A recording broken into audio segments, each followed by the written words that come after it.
Once upon a midnight dreary, while I pondered, weak and weary, over many a quaint and curious volume of forgotten lore, while I nodded, nearly napping, suddenly there came a tapping, as of someone gently rapping at my chamber door. "'Tis some visitor," I muttered, "tapping at my chamber door. Only this and nothing more." Ah! Distinctly I remember it was in the bleak December, and each separate dying ember writhed its ghost upon the floor. Eagerly I wished the morrow. Vainly I had sought to borrow from my book surcease of sorrow.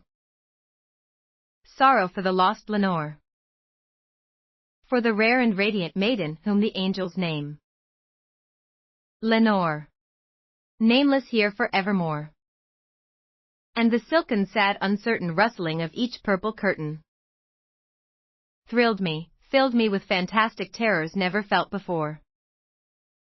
So that now, to still the beating of my heart, I stood repeating, "'Tis some visitor entreating entrance at my chamber door. Some late visitor entreating entrance at my chamber door. This it is, and nothing more." Presently my soul grew stronger, hesitating then no longer. "Sir," said I, "or madam, truly your forgiveness I implore. But the fact is I was napping, and so gently you came rapping, and so faintly you came tapping at my chamber door, that I scarce was sure I heard you. Here I opened wide the door. Darkness there and nothing more.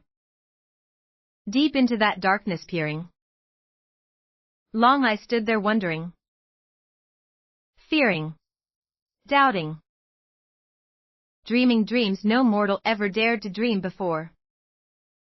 But the silence was unbroken, and the stillness gave no token. And the only word there spoken was the whispered word, "Lenore?" This I whispered, and an echo murmured back the word, "Lenore." Merely this, and nothing more. Back into the chamber turning, all my soul within me burning. Soon again I heard a tapping somewhat louder than before. "Surely," said I, "surely that is something at my window lattice.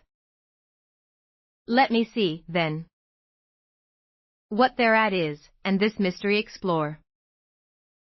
Let my heart be still a moment in this mystery explore. 'Tis the wind and nothing more." Open here I flung the shutter, when, with many a flirt and flutter, in there stepped a stately raven of the saintly days of yore. Not the least obeisance made he, not in minute stopped or stayed he, but, with mien of lord or lady, perched above my chamber door, perched upon a bust of Pallas just above my chamber door, perched, and sat, and nothing more. Then this ebony bird beguiling my sad fancy into smiling, by the grave and stern decorum of the countenance it wore.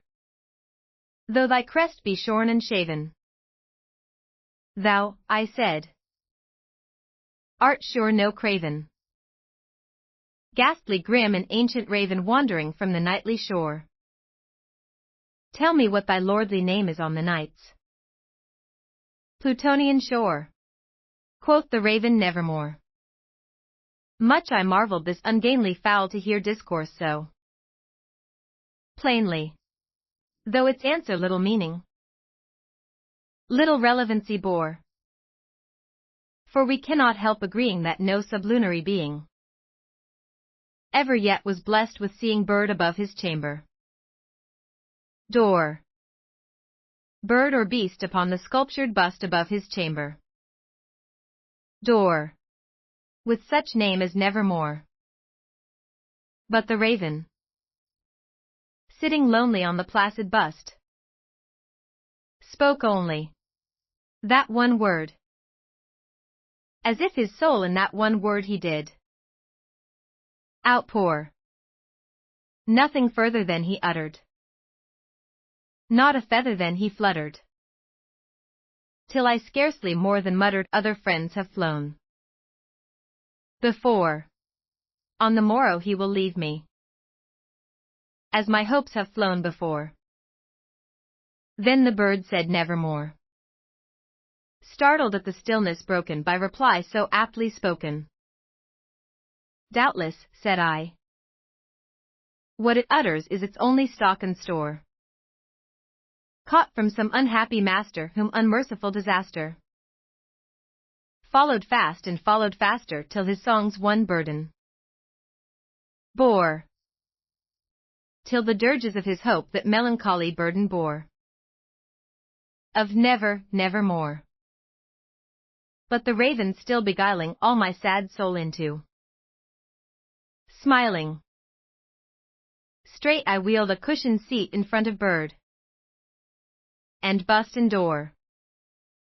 Then, upon the velvet sinking, I betook myself to linking fancy unto fancy, thinking what this ominous bird of yore, what this grim, ungainly, ghastly, gaunt, and ominous bird of yore meant in croaking nevermore.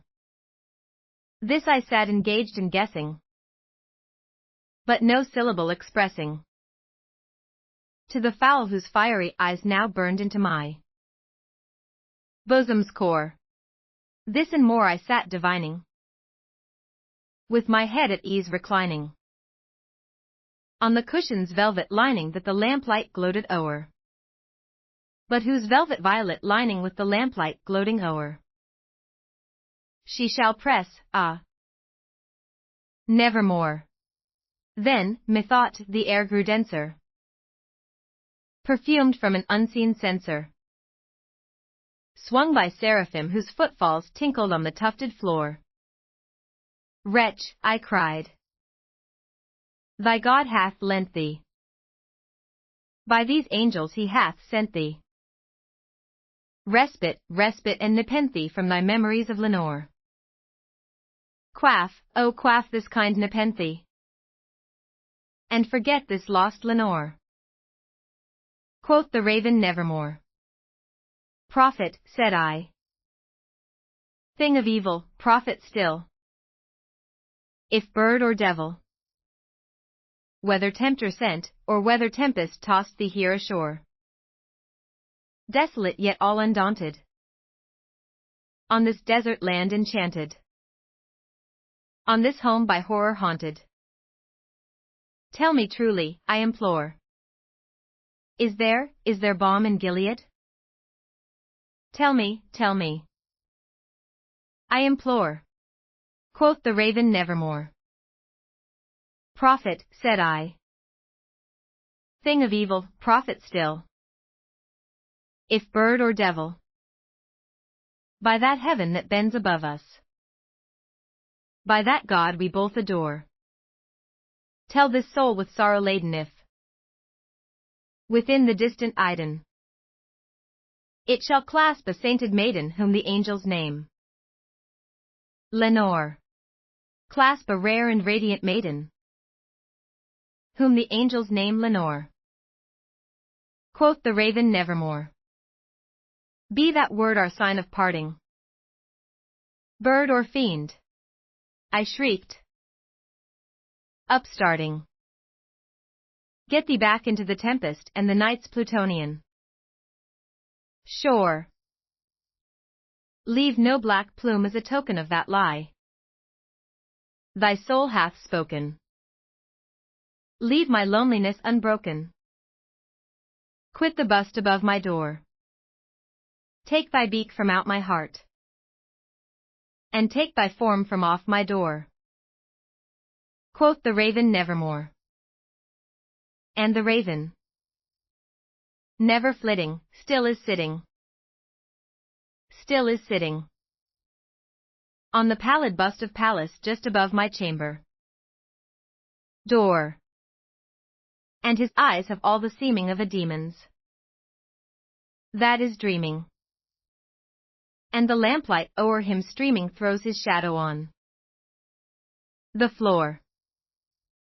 And my soul from out that shadow that lies floating on the floor shall be lifted nevermore.